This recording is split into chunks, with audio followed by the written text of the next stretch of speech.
So, you might be wondering, what are these effect cards used for? They got a front and back side, 1 and 3. Well, let's talk about it. Let's say you're in a situation where you have Spark Wraith, which whenever you play a spell gets an additional counter, and your opponent is attacking you with a Spewing Mushroom. When attacks or blocks, make a poison X, where X is its power. In this case, my opponent has just attacked me with the Spewing Mushroom. So we can use this card to represent their trigger trying to put a poison 1 onto the stack.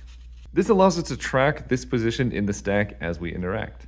Say for example, I use Luminous Arc trying to kill their Spewing Mushroom. Well, Luminous Arc also will trigger my own Spark Wraith to put a counter on it. We can use this card on a number 2 to remember every time we see a number 2, this is the Spark Wraith trigger. Then if my opponent responds with something like Woodland Warding to counter my Luminous Arc, they play this, we both let it resolve, so this resolves, counters the Luminous Arc. We still have these triggers to remind us, oh, there's these things happening. So the number 2 corresponds to putting a counter onto the Spark Wraith.